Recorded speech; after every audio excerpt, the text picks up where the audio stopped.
It started with Bobby Nystrom's overtime goal in Game 6 against the Flyers, and the Islanders were on their way against Minnesota. And then 1982 was survival. First against Pittsburgh and then Vancouver. And a 4-game sweep against Wayne Gretzky and the Edmonton Oilers cemented the Islanders as a true dynasty. They walked as champions then, they walked as champions today. In a tradition that was started 2 years ago when the Islanders celebrated the first Stanley Cup, season ticket holders were invited to carry the numbers of the greats, and the architect Bill Torrey and the head coach also walked across from the team hotel to the Nassau Coliseum, where this group of Islanders will likely for the last time be honored as 4-time Stanley Cup champions. Hi there and welcome to the Islanders celebration of the core of the four and the 25th anniversary of that 4th Stanley Cup. What an accomplishment it is to win just one cup, the grind of a regular season, 4 playoff series, the Stanley Cup finals, but to keep the group together and win it 4 times is an astounding accomplishment that may never be duplicated. So all the men that were a part of all 4 of the Islanders Stanley Cup teams will be honored today, from the trainer and the equipment manager to the 16 players, even an assistant coach who played that first year, and Al Arbor, the head coach, and the architect, Bill Torrey. So to get you in the mood, if you're not already there, we begin our coverage today with the story of the 4 Cups. They were a collection of players perhaps unlike any who came before them or who've come along since. Some were blessed with singularly spectacular talents, skills that would someday enable them to add the adjective Hall of Famer to their resumes. Others combined a lethal blend of skill and toughness that would earn them entrance into that same hallowed hall. Behind the bench was their leader, a man with a maestro's touch for getting the most out of his men, who taught them all that from the top of the roster to the bottom, the secret to the game was always hard work and determination. Their unwavering work ethic, grit, and intensity marked them as a group that was almost impossible to play against, a group whose collective heart never took a game off. What made them so devastating was that on any given day, anyone could be the difference maker, as Kenny Morrow was against Los Angeles. Against the Boston Bruins, they proved once and for all that not only could they play any style of game you wanted to play, they would beat you at that style. Overtime was their time. The more the game wore on, the more they wore down their opponents with a grinding style that forced the opposition into mistakes that were quickly converted into game winners. A double overtime victory over the Buffalo Sabres came at the hands of Bobby Nystrom and foreshadowed future heroics. Eventual Conn Smythe winner Brian Trottier helped lead them to a 3-2 lead over the Philadelphia Flyers in the finals. And then in overtime of Game 6, the goal that no Islander fan would ever forget. 4-4 tie, 7 minutes gone in overtime. Inning. Pass right on the stick of Tonelli. Coming in with Nystrom. Tonelli to Nystrom. He scored! Bob Nystrom scores the goal. The Islanders win the Stanley Cup.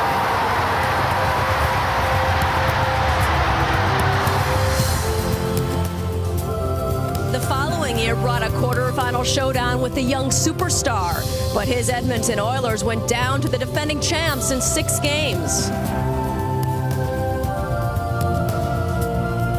Next up were the rival New York Rangers, but the juggernaut was at full speed, and a sweep was at hand for the Islanders. Conn Smythe winner Butch Goring asserted his will over the Minnesota North Stars in the finals, and the Cup stayed home on Long Island.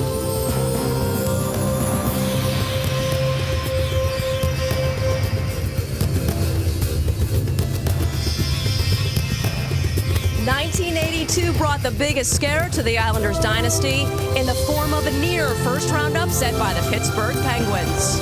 This time, it was John Tonelli's turn to play the hero, with a game-tying goal in the waning moments of regulation. And a vintage Tonelli effort on the game winner in overtime.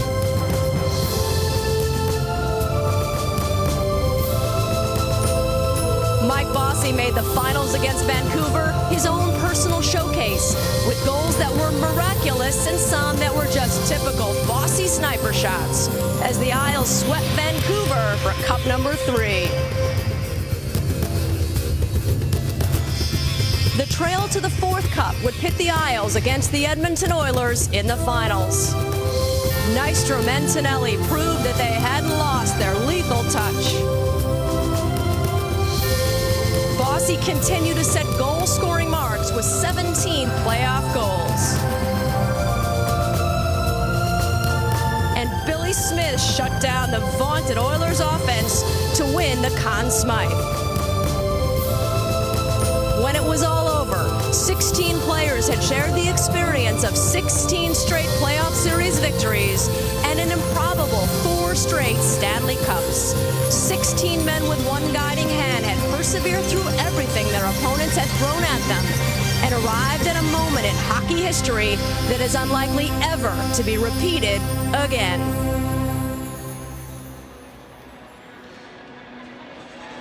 And I think what Deb Kaufman said was exactly right. It's just about impossible to imagine that ever being duplicated. 19 straight series wins, combining for the 4 Stanley Cups, and then losing in the Stanley Cup final in 1984 against the Edmonton Oilers. Hi, and welcome to our special coverage. Howie Rose, Billy Jaffe. You've seen Deb. Butch Goring is going to be a part of everything this afternoon, both on the ice before the game and between periods with us as well. It's a very, very special day. And Billy, when you think of the 19 straight series wins, you have to appreciate the fact that so much of that team came up through the organization. And that's the way you have to build a team. It was then, and that's the way you have to do it right now.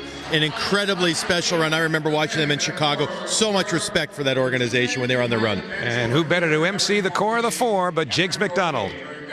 Those years, I should say, they didn't have a number on their back. They were the first guys here in the morning, the last guys to leave in the evening.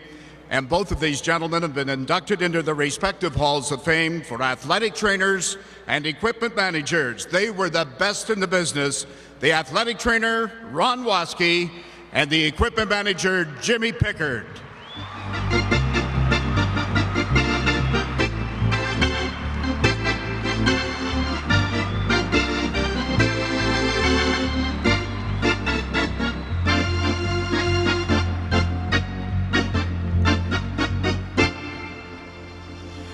Several of the players in the core of 4 were drafted and signed on the advice of one man.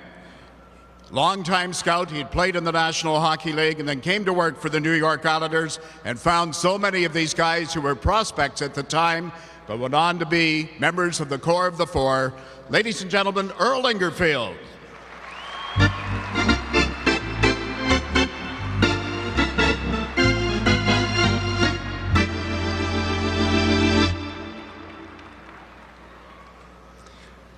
And now I'd like to introduce some players. You know them probably better than I do. You can find their names and their numbers in the rafters here at the Nassau Coliseum. Please welcome the man who started it all. At 7:11 of overtime, May 24th, 1980, Mr. New York Islander, number 23, Bobby Nystrom.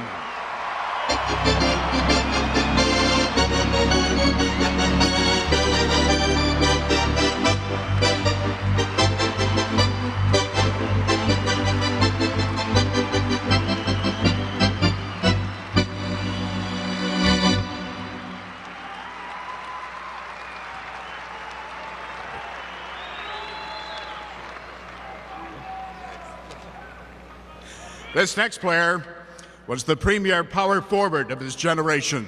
Hockey Hall of Famer, number 9, Jethro Clark Gillies.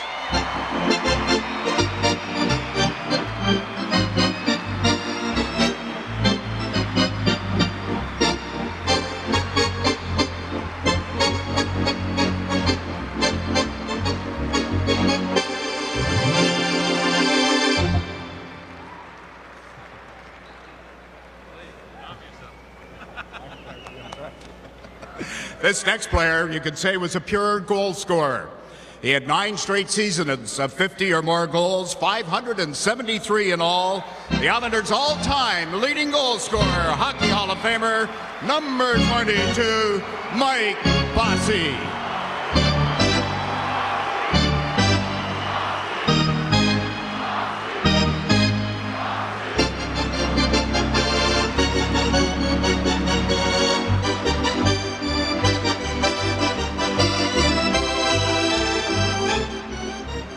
He is the owner of 6 100-point seasons as a New York Islander, netted 500 goals himself, and his 1,123 points makes him the all-time leading scorer in the Islanders' history books. Hockey Hall of Famer number 19, Brian Trottier.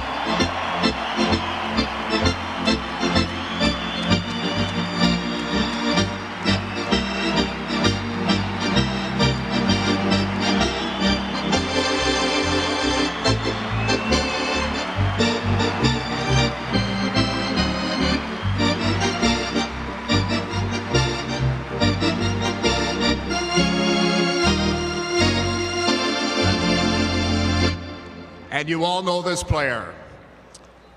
3-time Norris Trophy winner. He could upend an opponent here at center ice, had a knack for scoring too, but we know him best by this one word. This title, Captain. Hockey Hall of Famer number 5, Denny Potvin.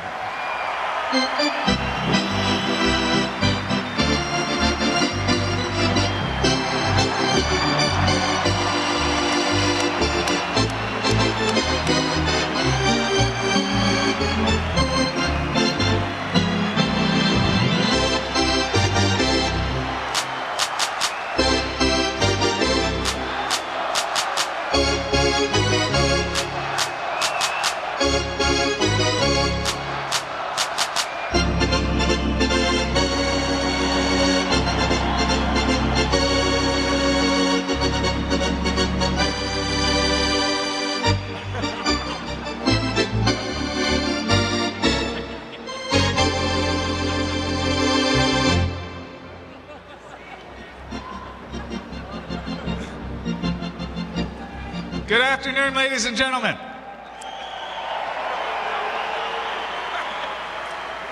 It takes more than 3 or 4 players to be successful in professional sports. It takes more than individual success to become champions. It takes the dedication, focus, and determination of a group to become the best. This is the moment to shine the light on the individuals who were the heart, grit, and character of 4 consecutive Stanley Cup champion teams. Let the introduction begin of the individuals that are my teammates for life. Thank you.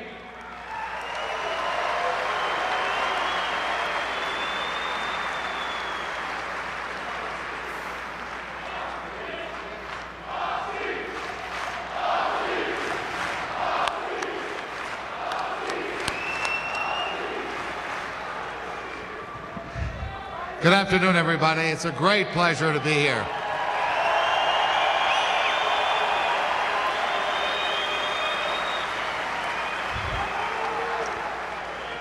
Just to continue on the theme that bosses so eloquently opened for us, we had a great team. We have a great family, even now in this a little older New York Islander hockey team.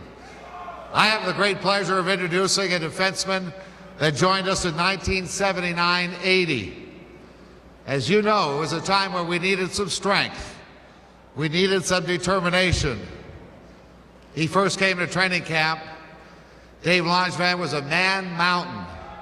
I decided that I was going to try and give him a hip check at training camp. He never moved, and I came out with a bruise. Please welcome our defense partner, Dave Langevin.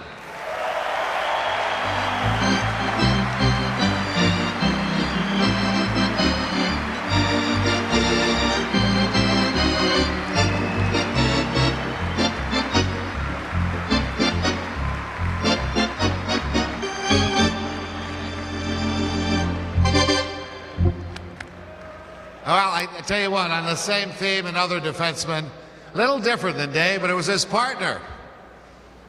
Stefan Pearson, in my view, was one of the strongest players that we have played with throughout our career, and I'll tell you why. There was a playoff series in the early 80s where Stefan had a broken jaw. He went out and played every game in that series. His teeth were wired. He could only eat through a straw, never missed a shift, never missed a game. and you often saw him as my partner on the power play, one of the great, great competitors of our great team, Stefan Pearson.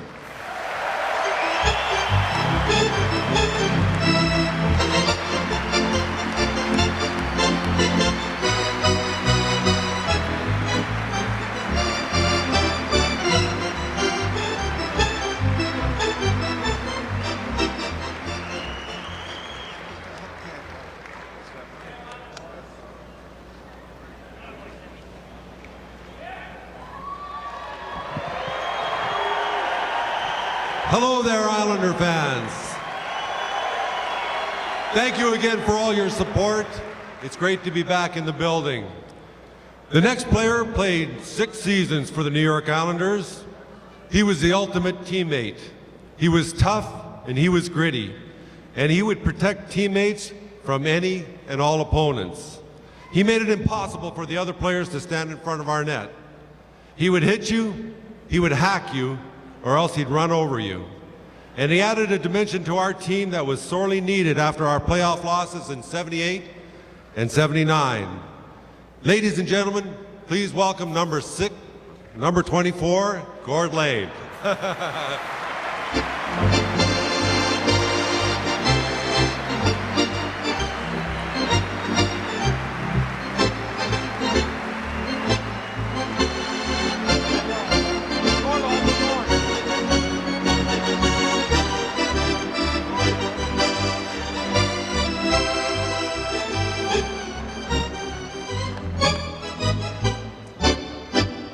The next player played 10 seasons for the New York Islanders. Not only did he have a great career with the Islanders, but he also is one of the few hockey players to win an Olympic gold medal and the Stanley Cup the same year. I thought maybe you'd figure it out already. He won the gold medal with the 19 USA Miracle on Ice team, and then went on to win 4 Stanley Cups. Even though he wasn't known for his offense, he came through in the clutch and scored 3 overtime game-winning goals in the playoffs. Who can forget the one against the Rangers? Please welcome number 6, Ken Morrow.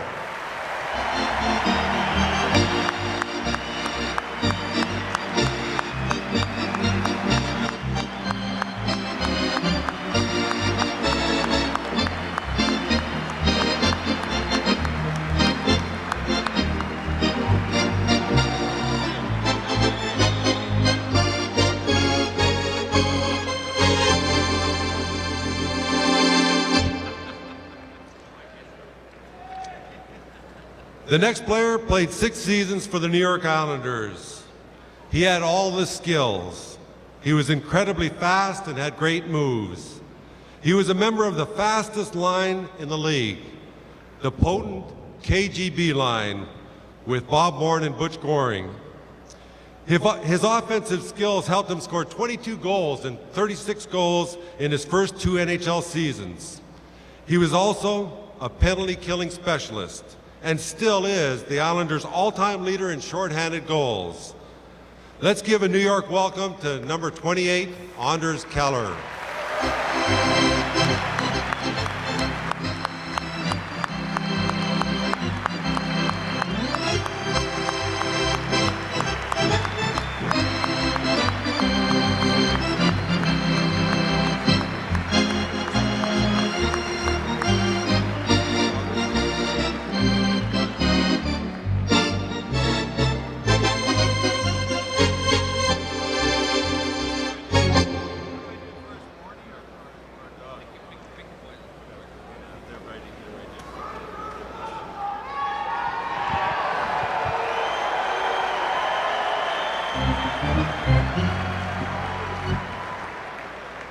I would like to introduce to you, I think most of you remember his dash from one end of the rink to the other, slipping the puck through Barry Beck's legs and scoring against the Rangers back in, oh, God knows when, that was a long time ago.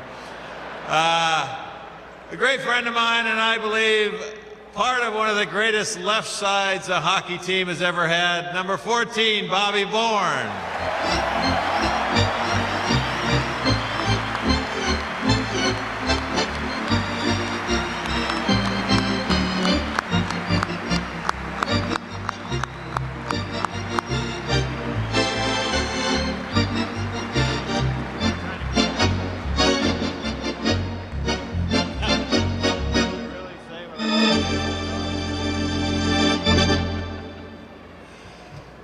This next fellow came to us as a rookie in 1979-80. Only won 4 cups in his first 4 years in the league, which wasn't too bad. We nicknamed him Dog, and I think the biggest reasons we named him Dog was because he was such an agitator, always nipping at your heels. Every team in the league hated him, but we loved to have him on our side. A great part of our core of 4 Stanley Cup winners, number 12, Dwayne Sutter.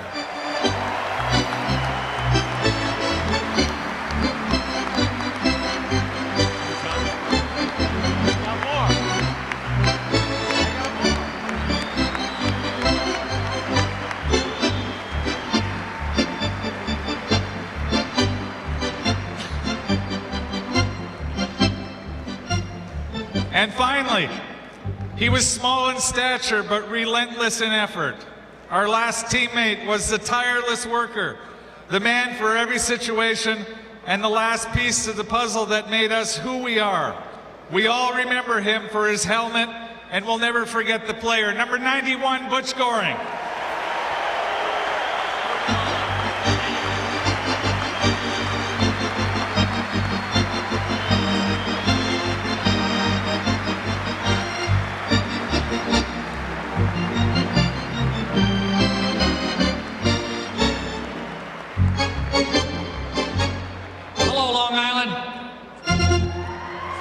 This next guy was loved and respected by all of us, not only for his insightfulness, but also for his solid two-way play each and every game.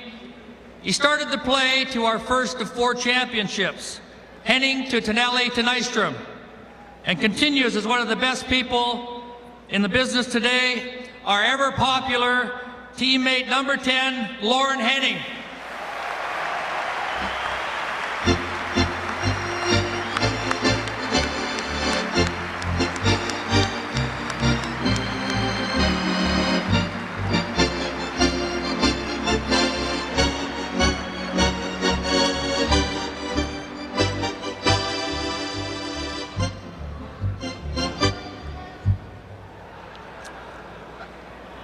This next guy, each and every game, he brought a determination and intensity that inspired all of us. We as teammates appreciated all his big goals, his big assists, and tireless work ethic. A champion in all aspects of life, our friend and teammate always, number 27, John Tonelli.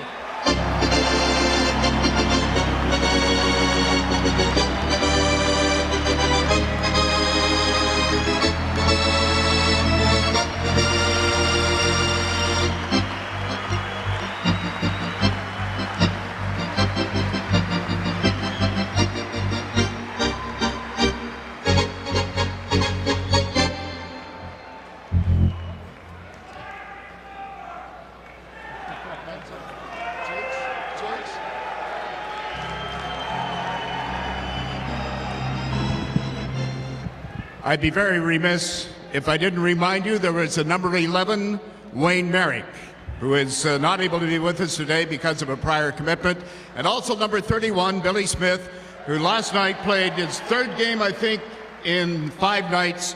He wouldn't have done that for the Islanders. He wouldn't have done that in the NHL, but with the legends of hockey, he plays 3 in 5 nights now. We had such a great support staff, folks. People like Joanne Holloway, Ralph Saletti, Roberto back here, who has made ice for years after years. We couldn't have done it without him or without you. And before you win a Stanley Cup, before you even win a playoff game or get through a long hockey season, a grueling season, or just get 20 guys that want to go through the wall for you and are willing to do whatever it takes to win, someone has to build that team.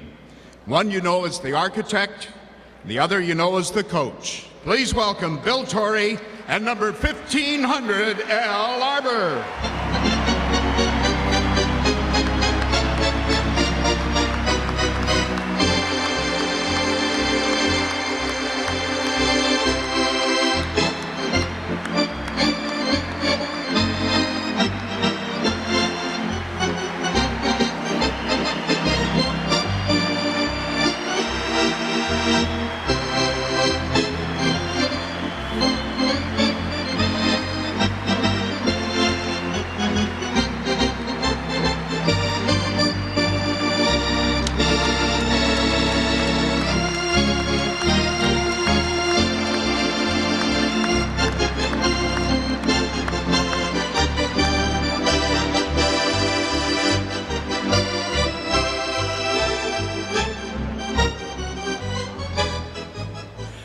As I had the privilege of announcing this past Friday, this extraordinary Core of the Four event is just the first alumni weekend the New York Islanders will host annually, where all Islanders alumni will be welcomed back home.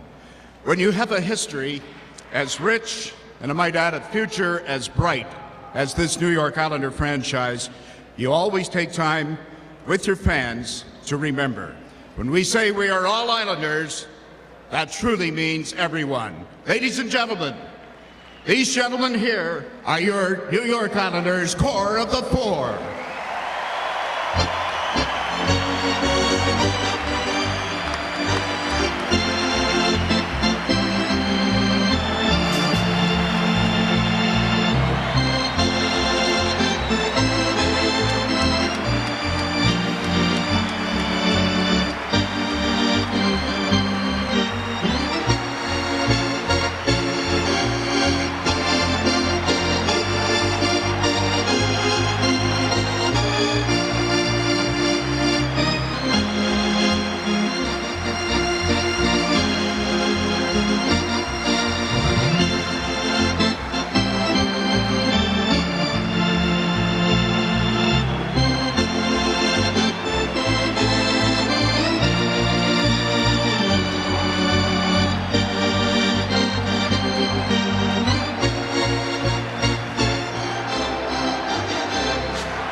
So what you're seeing now are the core of the four surrounding the Stanley Cup and lining up in tribute just out of your picture now, but to the right of how you look at it, the current day Islanders who are wearing jerseys that in some way correspond roughly to specific members of this core of the four. Mike Comrie and Radek Martinek, and let's see, that's Bruno Gervais wearing Dave Langevin's number. And Bill Guerin, of course, with the Captain C representing Dennis Potvin. And you even notice that patch on the left sleeve. That's what they wore in 1980. That was the Winter Olympics patch from Lake Placid. And certainly Ken Morrow knows that rather well, having won a gold medal there and then the Stanley Cup on the 24th of May 1980 here. And Billy, you know, Jiggs was very gracious in mentioning a lot of the support staff and a lot of the people who are part of the organization who helped create what became the Islander dynasty. There's one man, in my opinion, who didn't qualify as one of the core of the four, at least not in a technical sense, because he left the Islanders in the summer of 1982 to become the general manager of the Detroit Red Wings before the Islanders would win their fourth consecutive cup. But in many people's opinion, one of the real brains of that outfit was Jim Devellano, who was the chief scout of the Islanders and drafted so many of the people you just saw on the ice who would go on to win 4 straight Stanley Cups. It was just about the perfectly built expansion team. And Jimmy Devellano, even though there were some lean years in the Motor City early in the mid-'80s and late '80s, he helped redevelop that team as well, eventually getting some great guys. So a wonderful track record that he's had, and definitely a main key to this organization's success in the early 1980s. What great little ceremony here, and just seeing those guys smile, all of them coming out there. Once you're a teammate, Howie, in any sport, you're always a teammate. You know, you might not love everybody, but when you go through what they did as a team, you end up learning to respect, and sometimes that is even bigger and better. It's just a wonderful thing to be a teammate, watching these guys hug each other and smile. Players who have won championships will tell you that when you win a cup or a championship in whatever sport, you are bonded with your teammates forever.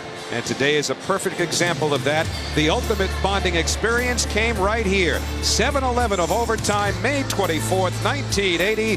Bob Nystrom with the overtime goal. The Islanders won their first Stanley Cup. A whole lot more straight ahead.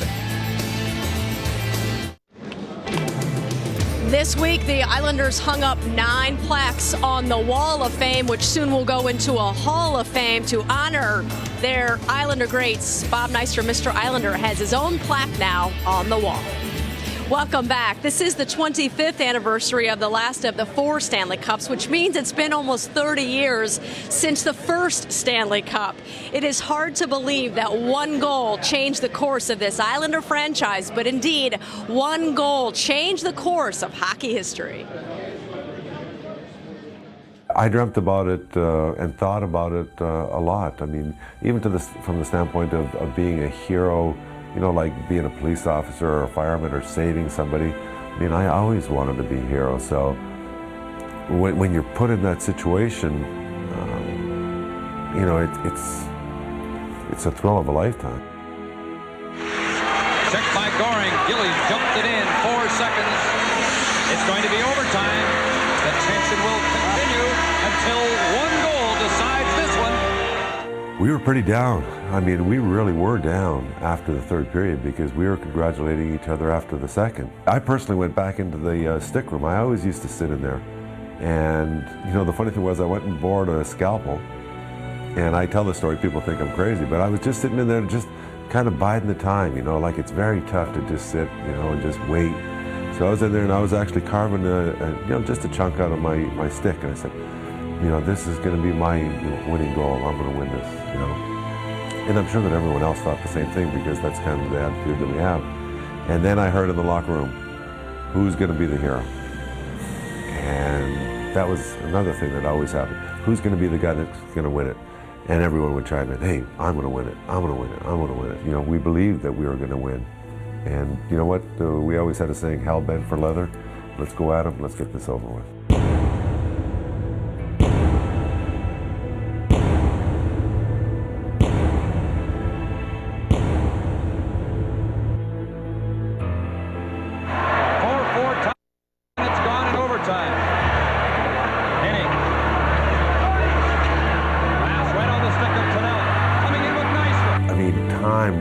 Slowed down, you know, because, well, maybe it didn't slow down. It's just that I thought of so many things before the puck even came to me as to what I was going to do with it. Tonelli to Nystrom. Oh, man, the thought went through my head. Thank God I didn't deke, you know, I probably would have lost it. He scored! When I saw it deflect and I saw that it was going up high, it seemed like Peters was a little bit slow to react. I think he thought Johnny T was maybe going to shoot. And I could watch it, and I saw it. I said, this definitely is going to go over him. And I knew that it was going in. Nystrom scores the goal. The Islanders win the Stanley Cup. As soon as the puck went in, I heard. And in looking at photographs after the fact, you could see the fans behind the net where the camera angle was, where they were kind of up, and then they were up. And then I could just hear them pounding on the glass.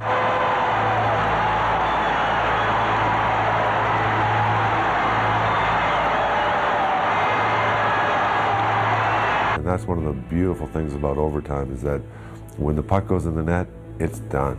They can't come back, you know, the game is over. And that was my feeling at that time. And then, you know, the exhilaration when I saw the boys coming and to congratulate me, then it was, you know, exhilaration and happiness. And man, we got this monkey off our back. Tonelli to Nystrom. He scored! It allowed me to give my teammates something that they always wanted, you know. And believe me, I always consider myself a journeyman player and you know, blue collar, hard working, and I rode their coattails a lot. And it was an opportunity for me to give them a goal that brought the Stanley Cup. And I've heard a million things about where people were when I scored that goal. So, I mean, it just changed my life that way. People remember me here, probably more so than a lot of other players. And for that, I'm very thankful. You play your game in the regular season, you make your name in the postseason, and Bobby Nystrom will be remembered forever for the overtime goal that won the Islanders their first Stanley Cup. Jeremy Colleton has the honor of wearing Bobby Nystrom's jersey in the warm-ups, so what a thrill for him. When we come back, you will be thrilled by the storytelling of these three Islanders. Jigs McDonald with Bob Bourne, Clark Gillies, and Butch Goring. They'll tell some old stories that may have gotten longer by the years when we come back. Give me a room between the second and... Welcome back to the Nassau Veterans Memorial Coliseum. Not an ounce of makeup on any of them. They walked a little slower in the red carpet today in a couple of cases, although not Mike Bossy. There's number 19, Brian Trottier, waving to the crowd here. Capacity crowd on hand, and of course the captain. And Lord Stanley, another visit to Long Island.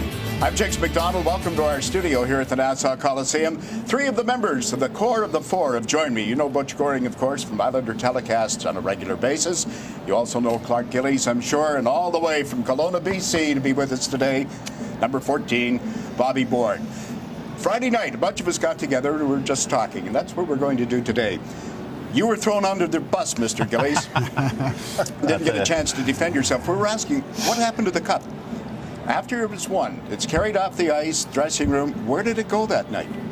Well, The boys said it went you a had lot of places. It was in the back of somebody's trunk, at the back of the seat, top of the car, I think. It ended up at my house.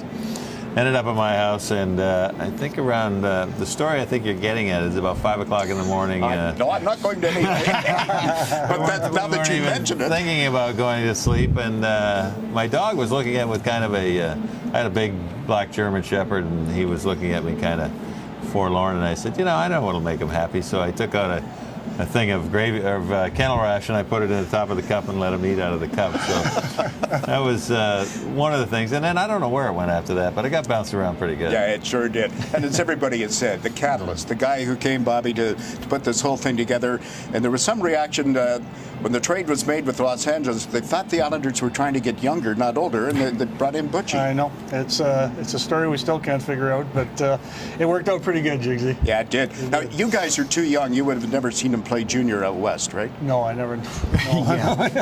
And Jigs, I have to tell you, though, when I first was traded over here, Bob Bourne's best friend at the time was Dave Lewis, so I wasn't received with open arms there. Bourne was a little upset for a while until he realized I didn't mind having a beer with him, and then it was okay. Until you sent me in my first breakaway. Yeah, exactly. Which I missed. He sent you in on a breakaway? Yes, he did the odd time. He passed the puck? He did, yes. Yeah, I had more assists than goals, Jigs, I know. What? I'll tell you one story. When Butchie first came to the team, and Al put him with Dwayne Sutter and I went over to Butch and I said, you see Dog sitting in the other room? I said, yeah. And I said, listen to me. I said, when you go on the ice from now on, I said, I don't know what happened out in L.A. I said, but when you come here and you go on the ice, he said, you don't have to worry about anything. You just make sure that you make Dog and I look good, and he and I will take care of the rest of it. And Butchie said, I think I'm going to like playing here. I think I like that. Yeah. So. Well, I think each of you made him look pretty good a couple of times, too. Well, we had a great line with Anders Keller and I and Butch, and had a lot of fun. And I always said, to tell you what, I love playing with Brian Trottier, but I always said that Butch Goring was the best suited center iceman I ever had, because he would send me in breakaway after breakaway. Look what happens here. A little good did that do, yeah. And guess who gets the puck here? Yeah. He gives it to Butch. Yeah. That was a great pass, Barney, Well, you're yelling from the blue line, Butch. I'm open. Give me the puck. I could hear you coming. I'm surprised Butchie was able to You see me run that guy over right there? You're trying to get out of the way. Nobody talks about the hitting that I used to play on. Oh, here's the big guy here. Nice elbow, Clark. That's a surprise. Oh, here he goes. That's my favorite place, the front of the net. I wonder who won the Conn Smythe. He got all those goals because of us. That's right. I took all the glory. Yeah. Was any one of the 4 Stanley Cups more special than any other? Well, for me, let me just go. For me, obviously the second one was more important for me, and everybody thinks it's because I won the Conn Smythe that year, but it's not true. When I joined this club, I didn't really know anybody, and it takes a while to get familiar with your teammates and to have some laughs and some fun, and so a lot of those things happened in the second year. So the second year was really good for me. I think obviously the first year, every time you win, the first time is awesome. But for me, the fourth time, I led the team in scoring that year. It was really special. I played with the Dumb Brothers. And, and those of you who don't know who that is, that's the Sutter Brothers. Just figure that out. The Sutter Brothers. But also, we played a team that was supposed to be the team that was going to knock us off, and we beat them 4 straight with the Oilers. Yeah, number 99 didn't even get a point, as I recall. Yeah. Wayne Gretzky. Yeah, the guys were talking about that, and that speaks for itself, really. Yeah. Of the guys here today, okay, the core of the 4. There are some guys who were here for 3 Stanley Cups, some guys who were here for 2. Anyone that you really wish was here like this for all 4? For me, is Thomas Johnson. I love Tommy John, and just he could have played all 4 years on our team. He could have played forever, and he's the guy I wish was here. Clarky? Well, I think certainly Tommy was a great teammate of ours. I would have to maybe look at Brent Sutter. I think added a lot to our team to help us win the last 2. Well, obviously, I wish Smitty could be here. I think the fans would have loved to have seen Smitty here. Wayne Merrick, the guys that were on those 4 teams. But it's just nice to see everybody. I can't believe the way we presented ourselves for all that time that we're all still around. That's the most amazing thing. Are you referring to traffic, of course, and the possibility of a collision on the Long Island Expressway? Or crossing the Yes, or crossing the street late at night. Al and Bill, there've got to be some stories about Mr. Arbor, Mr. Torrey that you may want to share with us, boys. I have one that I like, and I was afraid of that. This was, Bill was a different kind of GM, I think, and doesn't get enough credit for, he comes off as a stern guy and someone who has no sense of humor.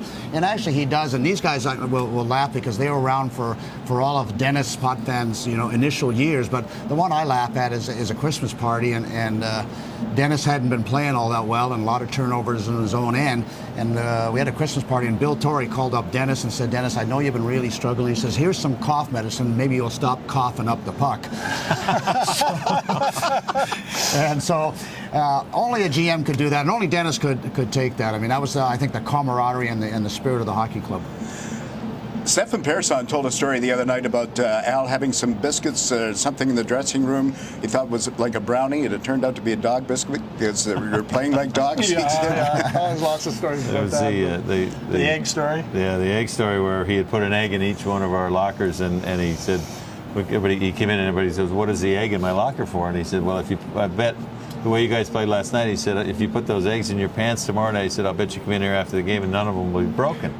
Well, with that, Pat Price took the egg out of his locker, went up and smashed it on top of Al's head, which Al didn't think was very funny. And Pricey was gone about 2 weeks later.